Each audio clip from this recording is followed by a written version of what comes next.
महाकुंभ।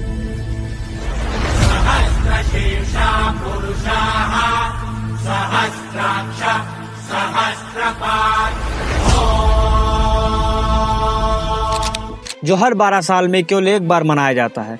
यह न केवल भारत बल्कि पूरे विश्व के लिए आस्था और आध्यात्मिकता का अद्वितीय संगम है।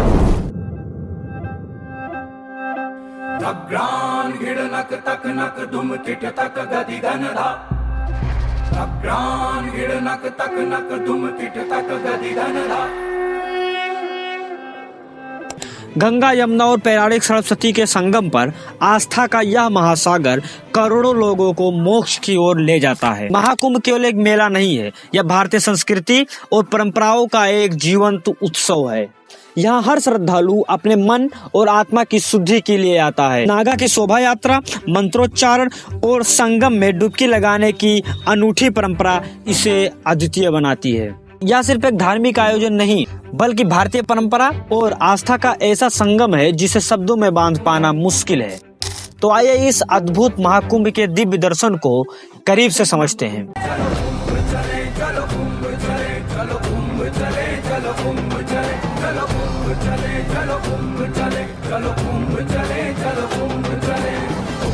कुंभ मेला इस साल 13 जनवरी से 25 फरवरी तक प्रयागराज में मनाया जाएगा। इस साल का कुंभ मेला बहुत महत्वपूर्ण है हर एक श्रद्धालु के लिए, क्योंकि यह एक महाकुंभ जो कि 144 साल में एक बार आता है और ये वो 144वां साल है जब महाकुंभ मनाया जाएगा। कुंभ मेला का नाम इंडिया के लार्जेस्ट गैदरिंग्स के लिस्ट में दर्ज है। ये दुनिया का सबसे बड़ा रिलीजियस गैदरिंग स्पॉट है। यहाँ पर करोड़ों लोग आते हैं जो देश के अंदर से और देश के बाहर से होते हैं।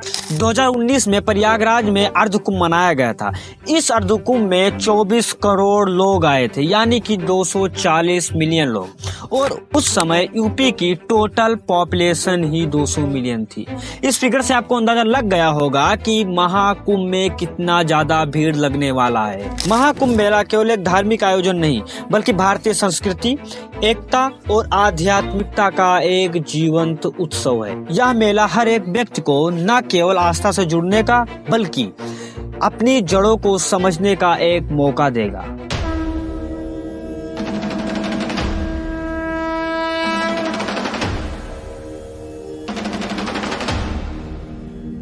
तो आइए आज के इस वीडियो में महाकुंभ से रिलेटेड ऐसे कुछ अनसुने फैक्ट्स के बारे में जानेंगे, जैसे कि महाकुंभ का इतिहास क्या है, इसे क्यों मनाया जाता है और इसे कहाँ कहाँ मनाया जाता है, भारतीय अर्थव्यवस्था को क्या क्या फायदे होते हैं और बहुत सारी चीजें जिसको हर एक व्यक्ति को सुनना चाहिए। तो आइए डिटेल में बात करते हैं। हिस्ट्री ऑफ कुंभ। महाकुंभ मेला का इतिहास एक प्राचीन और दिव्य कथा से जुड़ा हुआ है। इसे समझने के लिए हमें हिंदू धर्म के कुछ महत्वपूर्ण कथाओं में से एक समुद्र मंथन की ओर देखना पड़ेगा। यह कथा लाखों वर्षों पुरानी है और इसके अनुसार देवता और राक्षस आपस में मिलकर समुद्र मंथन कर रहे थे जिससे उनको अमृत की प्राप्ति हो सके। देवता और राक्षस एक दूसरे से लड़ाई करने के बाद समुद्र के तल से अमृत निकालने के लिए मिलकर कार्य करते हैं। जब समुद्र मंथन पूरा होता है तो अमृत से भरा हुआ एक कलश निकलता है। इस अमृत के घड़े के लिए देवता और राक्षसों के बीच एक युद्ध होता है। इस युद्ध के दौरान अमृत की 4 बूंदें 4 स्थानों पर प्रयागराज, हरिद्वार, नासिक और उज्जैन पर गिरती हैं। इन स्थानों को दिव्य और पवित्र माना जाता है। इन स्थानों पर अमृत गिरने के कारण माना जाता है कि इन स्थानों पर स्नान करने से व्यक्ति के पाप समाप्त हो जाते हैं और उसे मोक्ष की प्राप्ति होती है। इसी आधार पर महाकुंभ 12 साल में इन 4 स्थानों पर होता है। इसका उल्लेख प्राचीन ग्रंथों में भी मिलता है, खासकर पद्म पुराण, महाभारत जैसे ग्रंथों में भी इसका उल्लेख किया गया है। कुंभ मेला 4 स्थानों पर होता है। पहला स्थान है प्रयागराज, जहां गंगा, यमुना एवं सरस्वती नदियों का संगम होता है। इसे संगम के नाम से भी जाना जाता है। दूसरा स्थान जहां कुंभ मेला आयोजित होता है उसका नाम है हरिद्वार। हरिद्वार उत्तराखंड में स्थित है। यहाँ गंगा नदी का पवित्र प्रवाह है और यहाँ पर गंगा आरती, साधु संतों के प्रवचन और भव्य धार्मिक उत्सव होते हैं। फिर आता है तीसरा स्थान नासिक। नासिक गोदावरी नदी के तट पर स्थित है। नासिक का महत्व विशेष रूप से यह है कि इसे रामायण काल से जोड़ा जाता है। और चौथा कुंभ स्थान है उज्जैन। उज्जैन शिप्रा नदी के किनारे स्थित है। उज्जैन में स्नान करने से व्यक्ति के जीवन में सकारात्मक ऊर्जा का संचार होता है और उसे समृद्धि और शांति मिलती है। कुंभ मेला इन 4 स्थानों में से किस स्थान पर होगा, ये डिसाइड किया जाता है एस्ट्रोनॉमिकल अलाइनमेंट के हिसाब से, जो कि 12 साल में एक बार होता है। इसी वजह से महाकुंभ 12 साल में एक बार ही मनाया जाता है। बृहस्पति को सन का एक ऑर्बिट पूरा करने के लिए लगभग 12 साल लगते हैं और उस 12 साल के हिसाब से ये तय किया जाता है कि महाकुंभ किस स्थान पर होगा। महाकुंभ के अलावा हर 6 साल में अर्धकुंभ मेला भी मनाया जाता है, जो कि प्रयागराज और हरिद्वार में ही मनाया जाता है। आखिरी अर्धकुंभ मेला 2019 में प्रयागराज में मनाया गया था। कुंभ मेला में साधु संत और अखाड़ों का भी एक खास स्थान है। यहाँ पर विभिन्न अखाड़े अपनी ताकत और धर्म का प्रचार करते हैं। साधु बाबा लोग नंगे पांव भव्य ड्रेस पहनकर अपनी उपस्थिति दर्ज कराते हैं। कुंभ मेला में धार्मिक प्रवचन, भजन कीर्तन और रामायण महाभारत के पाठ होते हैं। लोग यहाँ अपनी आस्था और विश्वास को प्रकट करते हैं। कुंभ मेला का अहम पहलू है विश्वास और आस्था। यह मेला विश्वास का प्रतीक है, जहाँ लाखों लोग एक दूसरे से मिलते हैं, एकजुट होते हैं और अपने जीवन में आध्यात्मिक उन्नति की कामना करते हैं। कुंभ मेला केवल धार्मिक दृष्टि से ही महत्वपूर्ण नहीं है, बल्कि यह देश की अर्थव्यवस्था पर भी बड़ा प्रभाव डालता है। कुंभ मेले के दौरान लाखों लोग एक जगह से दूसरी जगह ट्रेवल करते हैं, जिससे ट्रेवल इंडस्ट्री को बूस्ट मिलता है और अपनी इकोनॉमी को भी एक बहुत बड़ा सपोर्ट मिलता है। और हम अगर इसे डाटा के हिसाब से देखने का प्रयास करें तो 2019 के कुंभ मेले को ऑर्गेनाइज करने के लिए सरकार ने 4200 करोड़ रुपए खर्च किए थे।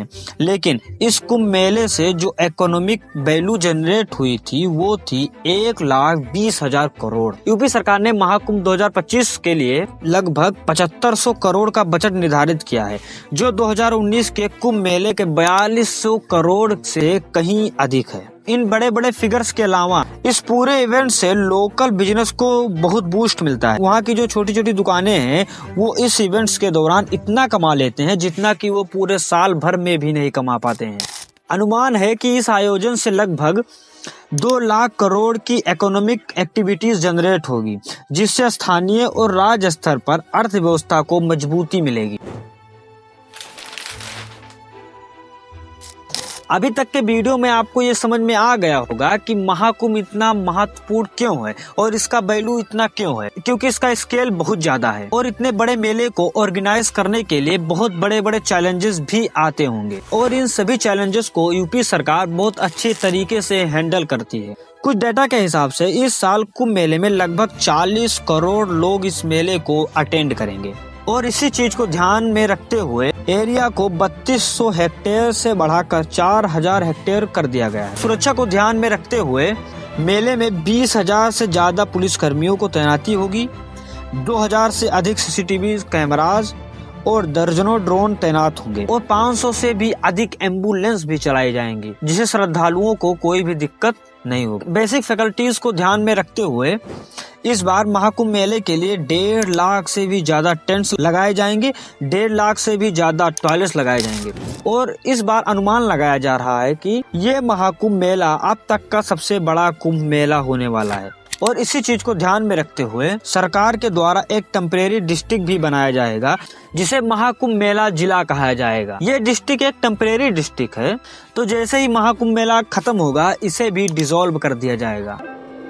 चलो गोता खाएं संगम में, कर तीर्थ स्थावर जंगम में, हर हर हर नर नारायण है, यही आदि। और आप कमेंट करके ये भी बताइए कि क्या इस साल का महाकुंभ आप अटेंड करेंगे। तो मिलते हैं नेक्स्ट वीडियो में, तब तक के लिए जय हिंद जय भारत।